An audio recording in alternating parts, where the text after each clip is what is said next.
The sun dipped low behind the broken hills, painting the sky with strokes of burnt orange and bruised purple.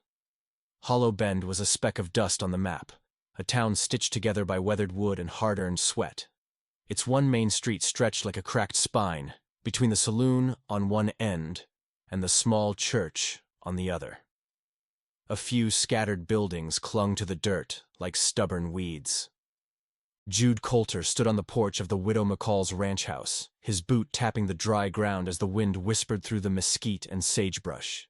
The old ranch smelled like leather, tobacco, and the faint smoke from last night's fire. His good eye scanned the horizon. Endless, unforgiving, yet somehow peaceful in the way only wide-open land can be. He rubbed the limp in his left leg and swallowed down the memories that tried to crowd his mind. The limp had been a souvenir from a long-ago gunfight, but the ache behind it ran deeper than any bullet wound. Jude was a man who spoke little, but when he did, folks listened. Not because he was loud or boastful, far from it, but because he rode straight and never broke a promise. That kind of quiet strength had earned him respect here, even if no one really knew the full story behind the man with the crooked walk. The Widow McCall's ranch was a patch of stubborn green in the midst of the Dust Bowl that had swallowed most of Hollow Bend. The widow herself was a tall woman, with hands calloused from years of toil, and eyes sharp as a hawk's. She stood near the corral, watching Jude with a mix of hope and worry. Her black dress was faded, but clean, and her dark hair was streaked with silver, pulled back in a tight bun. "You done good today, Jude," she said without looking at him, her voice steady like the earth beneath their feet. Jude nodded, wiping sweat off his brow. "Fence holds. For now." She looked out toward the hills, her jaw tightening. "Grange is circling like a vulture. I can feel it in my bones." Jude didn't reply. He knew Ellis Grange was trouble. The man had come riding into Hollow Bend just a few weeks ago with his fancy lawyers and promises that sounded sweeter than a rattlesnake's hiss. Grange was buying up land, legal or not, and most folks were too scared to stand up to him. "Word is, he's got his eye on this spread," she said, gesturing at the ranch. "Claims he's got deeds to it, but I swear I never saw him." Jude's gaze hardened. He had learned long ago that men like Grange didn't care much for deeds or laws. They cared about power and fear. That night, Jude sat by the fire in the old cabin at the edge of the ranch. The walls creaked with age, and the flickering flames cast shadows that danced like ghosts on the rough-hewn boards. Above the fireplace hung a branding iron, its metal warped and blackened, the hollow center scorched deep into the steel. He fingered the leather thong hanging from the iron and let his mind drift. That brand wasn't just for cattle. It was a reminder, a mark left by a man who'd long since passed, but whose legacy still weighed heavy on the land. A knock came at the door. Clara Devine stepped inside, her silhouette framed by moonlight. She was like a shadow herself, always slipping in and out of town, her past wrapped in whispers and whiskey fumes. "You still poking at that old fire, Jude?" she asked softly. He looked up, surprise flickering behind his calm eyes. "Didn't hear you come in." She shrugged off her coat and sat beside him. "Been a long day." Jude nodded. "Same as always." They shared a silence, one that said more than words ever could. The next morning, Hollow Bend stirred to life with the low rumble of horses and the clatter of boots on wooden sidewalks. Children played near the general store, their laughter bright against the dry heat. But beneath the surface, tension rippled like a rattler ready to strike. At the saloon, the piano played a ragged tune, but the mood was sour. The sheriff, a heavy-set man named Mullins, leaned over the bar with a worried look. Grange's men were already there, laughing too loud and buying drinks with a smile that didn't reach their eyes. Jude kept to the shadows, watching. He spotted the sheriff exchange a sealed envelope with one of Grange's goons. His stomach tightened. Back at the ranch, Widow McCall's son, Tommy, a wiry kid with wild hair and a curious gaze, came running up with a burned fence post in his hand. "Pa says you gotta fix this before the cattle get out," he said, thrusting the charred wood toward Jude. Jude took the post carefully, noting the scorch marks were fresh. "Looks like someone's been sending a message," he muttered. Tommy's eyes narrowed. "Who?" Jude didn't answer, but he knew. Trouble was closer than anyone wanted to admit. Over the next few days, Jude's routine was shattered by whispers and shadows. Grange's men prowled the outskirts, the town's fear growing like a wildfire in dry brush. Jude found himself waking before dawn, staring out at the horizon. The weight of the past pressed down harder than his limp. He thought about the badge tucked away in a worn leather pouch beneath his shirt. The badge he'd taken off long ago after a job went wrong, after promises shattered like glass. He thought about the night he left a boy behind, the one who never got a second chance. And he thought about the choice ahead: ride out and face the fire, or let the town burn. The morning sun clawed through a thin veil of clouds, spilling gold over Hollow Bend. But the warmth couldn't reach the tight knots of worry coiled in Jude's chest. The town looked the same as always. Children chasing stray dogs, the blacksmith hammering metal, the clink of cups at the saloon. But beneath the surface, a storm was gathering. Word spread faster than a prairie fire, carried on whispered breaths and sideways glances. Ellis Grange had made his move. The crooked man rode into town on a black stallion with eyes like cold steel. His clothes were finer than any man in Hollow Bend dared wear, his boots polished, his smile sharp and full of promise and menace. He was flanked by 3 broad-shouldered men who looked less like ranchers and more like hired guns. Widow McCall's porch was the stage for the morning's confrontation. Jude stood nearby, silent and steady, watching Grange's smooth talk scrape against the old woman's patience. "I'm sorry, Mrs. McCall," Grange said, voice oily and practiced. "But the deeds don't lie. Your land belongs to me now." The widow's hands clenched into fists at her sides, but she held her ground. "Ain't no deeds that give you right to bully a widow and her boy." Grange's smile didn't waver. "Business is business. I'm offering a fair price, enough to start over somewhere fresh. You'd do well to take it." "Fair," she spat. "You come into my home like a thief, burning fences and raising hell." Jude's gaze flicked to the scorched fence line visible behind the ranch house. He'd seen the blackened wood the night before, but didn't tell the widow just yet. Not until he knew what kind of fire they were dealing with. Ellis Grange's eyes locked onto Jude. There was something there. A recognition. A challenge. "You're the limp man," Grange said. "I've heard stories. Old Iron, they call you." Jude said nothing. Grange leaned in closer. "I'd take your advice if I were you. Walk away before things get ugly." The hired guns shifted, cracking their knuckles, their hands hovering near their revolvers. Jude's jaw tightened. "This ain't your town, Grange, and it ain't yours to take." Grange laughed, low and cold. "We'll see about that." As Grange's gang rode off, the town fell silent like a graveyard. In the days that followed, rumors swirled like dust devils. Grange was buying up land left and right, forging deeds, strong-arming anyone who stood in his way. Sheriff Mullins, once a man of the law, now took money from Grange's pockets and turned a blind eye. The saloon's piano played on, but the music felt hollow. Jude felt the weight of the town's fear pressing down on him. The usual peace of the open range had turned sour. One afternoon, while fixing a gate near the corral, Jude noticed fresh footprints in the dirt, boots with spurs that didn't belong to any local. He pocketed a bent horseshoe he found nearby, a silent sign someone was sending a message. That night, in the dim light of the cabin, Jude pulled the old marshal's badge from beneath his shirt. It was cold metal, worn and scratched, but it still carried the weight of a promise he'd once made to protect the innocent, even if it had cost him everything. Widow McCall sat across from him, her eyes tired but burning with quiet fire. "They won't stop, Jude," she said softly. "Not until they've taken everything." Jude nodded, the limp in his leg aching more than usual. "I can't let them," he said. "Not this time." The next morning, Jude saddled up before the sun even crested the hills. The sky was still bruised purple, and a hard wind whispered warnings through the cottonwoods. Hollow Bend slumbered in uneasy silence as Jude led his horse, Dusty, out beyond the last fence post of Widow McCall's land. Clara Devine was waiting at the crossroads like she always did when the wind carried bad news. "You riding out?" she asked, her voice barely a murmur. Jude nodded. "Grange says he's got a deed. I aim to find out where it came from." Clara shifted her weight, arms crossed against the cold. "Ain't no one come back from Iron Hook clean, Jude. That's where he's buying those papers. Rumor says they print lies there like scripture. I've ridden dirtier trails, he said. You sure? Her voice trembled, not with fear, but with something heavier. Jude looked at her for a long moment. There were things between them. Unspoken. Unsorted. You ever been to Iron Hook?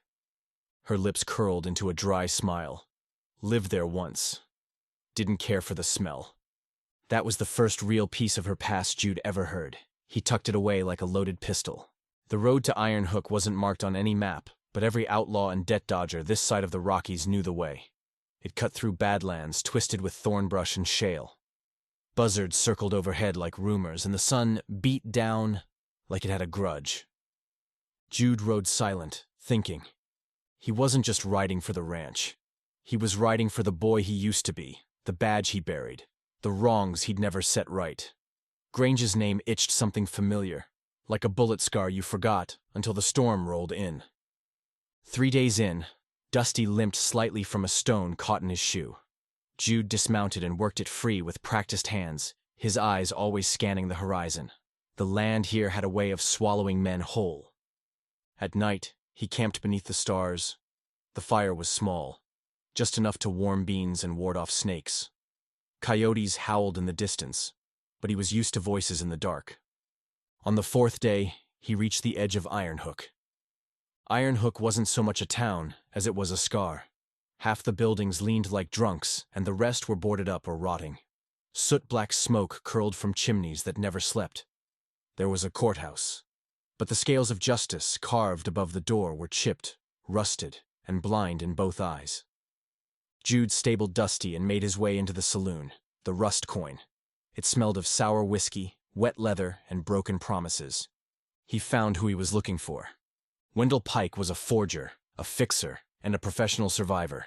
His beard looked like it had been sewn on with crooked thread, and his eyes darted like a pickpocket's hands. Well, I'll be, Pike grinned, showing too many teeth. Old Iron Coulter, walking right into my lap. Jude dropped a silver dollar on the table. Talk. Pike didn't touch the coin. This about that Grange feller? Jude nodded once. He buys bulk, you know. Deeds, letters, wills. Hell, I think he even ordered a bishop's pardon once. Pike chuckled. Man's got a taste for ownership. Did he forge one for the McCall Ranch? Pike shrugged.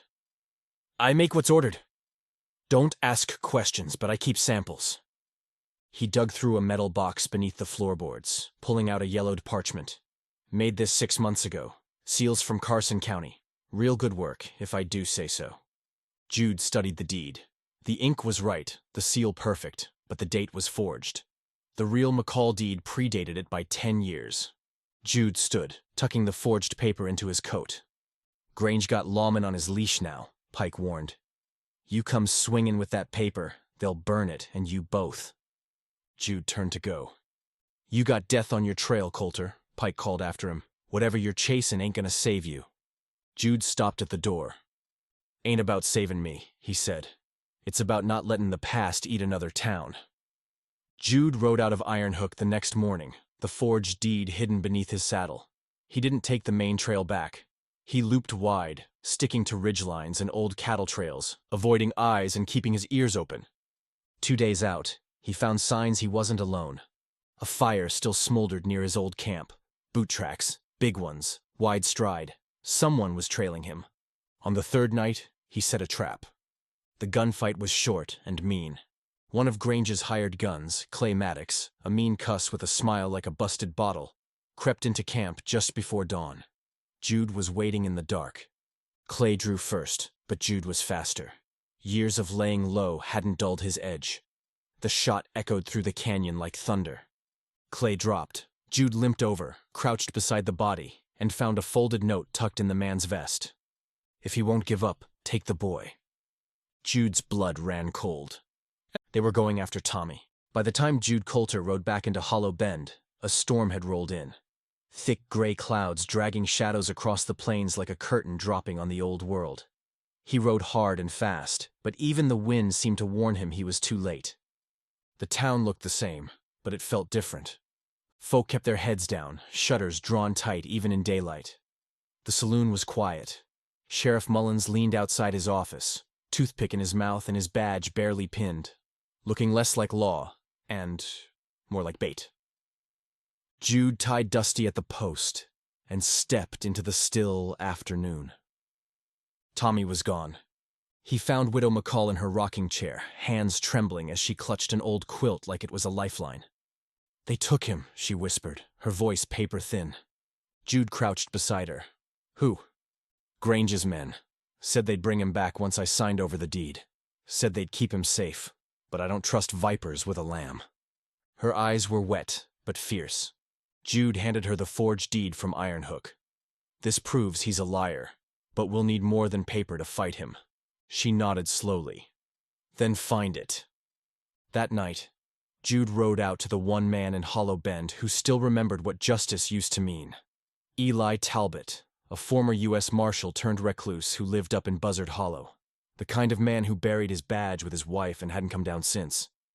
The trail up was rough. Winds howled through jagged rocks like mourners at a funeral. Jude's leg throbbed, each step a grim reminder of the price he'd already paid. Eli's cabin was a splintered thing, half covered in brambles, but smoke curled from the chimney and a lantern flickered inside. Jude knocked. "I figured you'd come knockin' someday," came the voice from inside, deep, worn, and sharp as broken glass. Eli opened the door, rifle in hand, eyes squinting at the past. "I need help," Jude said simply. "Figured as much. Heard the name Grange," Eli spat. "His daddy tried the same thing in Missouri. Corruption runs in the blood." Jude told him everything. Ironhook, the forged deed, Tommy. Eli listened without blinking. When Jude finished, the old lawman disappeared into a back room. He returned with a dusty strongbox. Inside, 2 revolvers, a folded deputy badge, and a yellowed file marked Grange Ellis, known associates. Let's see if Justice remembers how to ride. Back in town, Clara Devine had been doing her own digging. She found the notary who signed Grange's forged deed. Drunk and broke, living in a wagon on the edge of town. When she pressed him, he folded faster than dry paper. "I was paid to sign it," he confessed. Didn't know what it meant. Clara handed Jude the man's written confession the next morning. "I'm not just the saloon girl anymore," she said. "I used to be a lawyer's daughter, back before Ironhook ruined him." Jude blinked. "That why you came to Hollow Bend?" "Was looking for peace," she said. "Now I'm looking for a fight." They made a plan. The people wouldn't follow a crippled cowboy or a silent widow. Not yet. But if they saw the truth with their own eyes, if they felt it, they'd rise. Jude, Eli, and Clara gathered evidence. The forged deed, the notary's confession, old property maps from the town archives. Jude stood before the townsfolk in the church that Sunday, holding the pieces of proof like a preacher holds his Bible. "Grange didn't just steal land," Jude said. "He stole trust, and he's holding a boy ransom. That's not business. That's blood." The crowd was quiet. Then a voice rose up. Hank Weaver, the blacksmith. "You got a plan?" Jude nodded. "We don't need to outgun him. We just need to outsmart him." The town had one chance left. Grange was hosting a public signing 3 days from now, planning to claim Widow McCall's ranch in front of the sheriff and town council. Jude aimed to make it his last lie. That night, Clara stayed late at the cabin, helping Jude sort through maps and papers. "You ever think we're all just ghosts, Jude?" she asked. He looked up from a map. "What do you mean?" "Walking through towns pretending we belong. Pretending we've let the past go." He leaned back in his chair, weary and honest. "I stopped pretending long time ago. My past rides with me. But that don't mean it has to lead." She smiled, small and sad, and placed her hand on his. "For what it's worth, I think you're the kind of ghost that protects people." He didn't say anything, just nodded. And in the silence between them, something new began to bloom. Small, stubborn, and stronger than the dark. The morning sun rose blood orange over Hollow Bend. It lit the rooftops like fire and cast long shadows of the folks gathered outside the town hall. Sheriff Mullins stood stiff by the steps, flanked by Grange and 2 hired guns dressed in dusters that looked borrowed from a graveyard. A table had been set up, all neat and proper. Grange wore a silver tie pin shaped like a vulture's claw and a smirk made of snake oil. "Today, we bring law and order back to Hollow Bend," he said loud enough for all to hear. "I have legal ownership of the McCall Ranch. The widow has seen reason. She will sign." He glanced toward the crowd, eyes scanning for weakness. But Jude Coulter stepped forward, flanked by Clara, Eli, and a dozen townsfolk who'd had enough of being scared. "She ain't signing nothing," Jude said, voice calm but hard as boot leather. Grange's smirk twitched. "You again. I thought you limped off into memory." "Brought something back with me." Jude handed the sheriff the forged deed. "Came from Ironhook. Talked to the man who made it. Signed by a crooked notary who confessed. There's your law." The sheriff read the paper slowly. His hands shook. Mullins wasn't a brave man, but he still had a conscience buried under years of fear. This needs to go to the county office. "No," Jude said. "This is the court now. Right here. Right now." Grange scoffed. "You think you'll convince this town with some story? These people want order. They want safety. They want—" "Their children safe," Jude cut in. "Like Tommy McCall. You remember him, right?" Gasps cut through the crowd like a hot blade. Jude held up the note he'd pulled, off Clay Maddox's corpse. Grange's men took him. Said if the widow didn't sign, they'd keep him. Grange's eyes widened, but only for a flicker. "That's a lie," he spat. "You can't prove any of it." Eli stepped forward, shotgun resting on his shoulder. "Maybe not with paper, but we found your camp, we found your man, and we've got a dozen townsfolk who'll testify to your threats." The tension crackled like lightning before a prairie storm. Then something unexpected happened. Clara stepped up onto the platform. "I was raised in Ironhook. I know the kind of man Grange is. My father died with a knife in his back and no one did a damn thing. That's why I came here. Hollow Bend deserves better than his kind." Murmurs rippled through the crowd. Heads began to nod. The blacksmith, the preacher, a couple of ranch hands from the far hills. Even old Miss Langtree, who hadn't spoken in years, stepped forward. "This town's seen enough lies. I stand with the widow." Grange backed up one step. "You think you've won?" he hissed. "You'll be ashes by morning." His hand went to his holster, but he wasn't fast enough. Eli's shotgun cocked like thunder, and Clara's pistol was already drawn. Jude didn't flinch. "You make one more move, and the next words you hear will come from a pine box." Sheriff Mullins finally found his spine. He stepped between them, yanked the gun from Grange's hand, and turned to the crowd. "I hereby place Ellis Grange under arrest for conspiracy, forgery, kidnapping, and unlawful threats. He'll be sent to Carson County by nightfall." Later, as the crowd dispersed and the dust of it all settled, Tommy came running out from behind the church. Dirty. Tired. But alive. Turned out Grange's men left him tied up in an old storage barn, figuring they wouldn't need to kill him if they scared the town enough. The boy ran into his mama's arms and didn't let go for near on 5 minutes. Jude stood back, quiet, watching the moment unfold. He'd found what he needed. Not just proof or vengeance, but purpose. Clara came to stand beside him. "You gonna stay this time?" she asked. He gave her a small, crooked smile. "I reckon I might." Grange was gone by sundown. Sheriff Mullins chained him to a wagon wheel and sent him down the trail under heavy guard.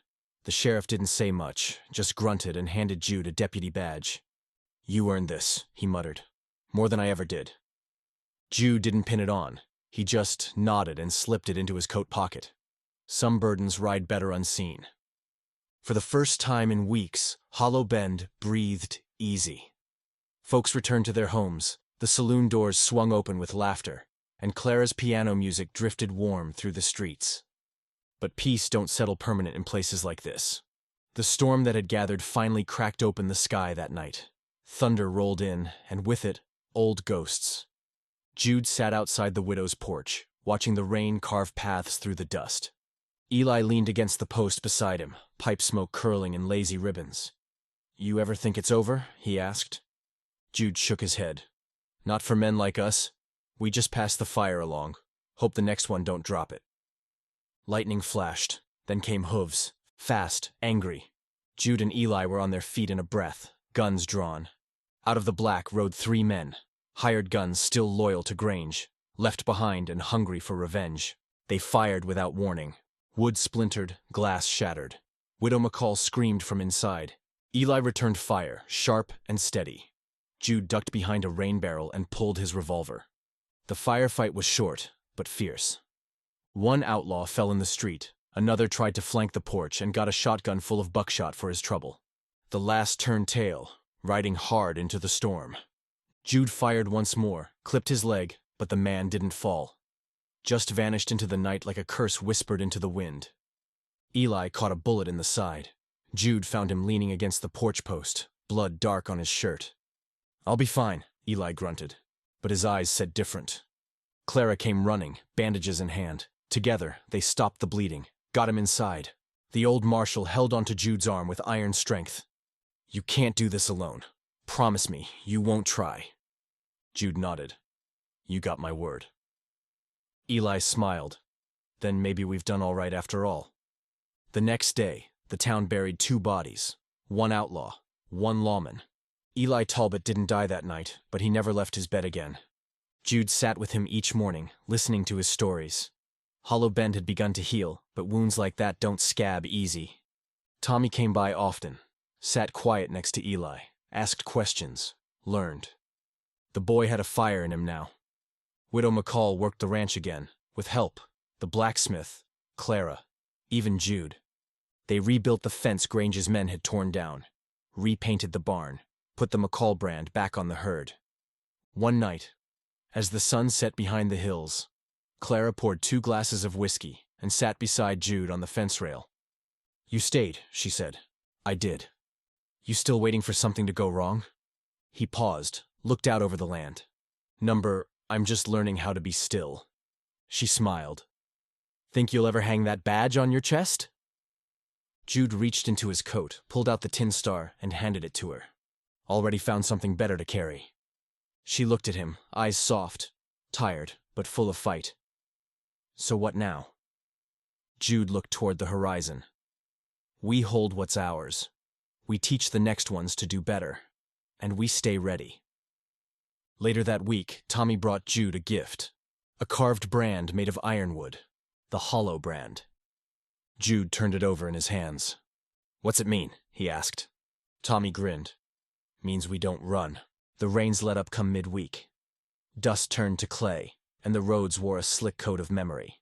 Spring crept in slow, stubborn as an old mule, but it came all the same. Hollow Bend settled into a rhythm. The saloon opened its doors each morning with music and stew. The church bells rang again, not just for funerals, but baptisms. Kids played in the streets. The McCall ranch carried the smell of fresh-cut hay and clean saddle leather. And Jude Coulter? He walked into town each morning, hat low, boots steady. Folks greeted him now. Some tipped hats, some nodded. A few still crossed the street. Old fear don't fade fast, but most met his eye. He'd become part of the town's soil. Not a hero, not a lawman, just a man who stayed. He passed the tailor shop and saw old Miss Langtry fitting a new Sunday coat for Tommy. The boy stood tall now, shoulders square, eyes steady. He'd started working the stables before school and asked questions about cattle and fences. Jude gave him a nod. Tommy saluted with a grin. Down at the general store, the preacher was helping Widow McCall stack supplies into her wagon. Clara stood nearby, hands on her hips, smiling as she watched them fuss over flour and beans like they were solving a holy riddle. Jude stepped up and tossed a sack into the back with ease. "Can't let you 2 lift more than you can preach about," he said. Clara rolled her eyes. "We've got this." "I know," Jude replied, "but I've got time." She looked at him then. Really looked. Like she saw through the dust, through the ache and the fire, and found something worth keeping. "You ever gonna stop showing up?" she asked. "Don't plan on it." Later that evening, the town gathered in the square. Not for a trial, not for a hanging, but for a dance. The fiddles sang out sharp and sweet, and laughter floated on the breeze. The blacksmith's daughter danced barefoot in the dirt. The sheriff, newly elected by the town proper, wore a clean shirt and smiled like he meant it. Eli was wheeled out in his chair. He grumbled, of course, but his eyes glistened under the stars. Jude leaned against the post beside him. "You did all right, Coulter," Eli said, voice rough as gravel. "I just stayed put. Sometimes that's the hardest thing a man can do." As the music played and feet kicked up dust into the golden air, Clara walked over. She offered her hand. "Dance?" Jude stared for a second too long, then stood, took her hand, and led her into the circle of light. They didn't talk much as they danced. Didn't need to. The world had changed around them. The scars remained, yes. But so did the strength. A strength forged not from vengeance or violence, but from roots. Later that night, after the stars burned holes in the sky, Jude walked up to the ridge behind the McCall Ranch. He looked down on Hollow Bend. The wind tugged at his coat. In his pocket, he fingered the hollow brand, carved ironwood, smooth now from wear. It was more than a symbol. It was a promise. To stand, to stay, to build something worth passing on. A month passed. Then another. Spring bloomed into early summer, and the hills wore green like a second skin. The cattle grew strong. So did the fences. And Hollow Bend, once a place where fear walked in daylight, now felt like home. For the first time in years, there was no need to look over shoulders. Even the shadows felt smaller. Jude Coulter walked the fence line each morning before sunup. He'd check for breaks, tighten wires, mend rails. Not because it was his job, because it was his. The McCall Ranch had taken him in, same as it had taken in widows, boys, and old marshals who'd run out of reasons. It wasn't his name on the deed, but it was his boot prints in the soil. One morning, Tommy rode up beside him. The boy was taller now, stronger in the shoulders. He rode with a purpose. "Uncle Jude," he said. He'd started calling him that weeks ago. "You think I could take the herd to the creek today?" Jude squinted at the rising sun. "Think you're ready?" Tommy nodded. "I know I am." Jude smiled, handed him the reins. "Then go on. Just be back for supper, and keep that rifle across your saddle." "Yes, sir." As the boy rode off, Jude watched the dust trail behind him, proud and a little hollow. Change was like that, good but sharp around the edges. Clara stepped out from the barn, wiping her hands on a rag. "You let him ride out alone?" "He ain't alone," Jude said. "He's just leadin' now." She came up beside him. "You're smiling." "Am I?" She nodded. "Looks good on you." He took off his hat and scratched at the silver in his hair.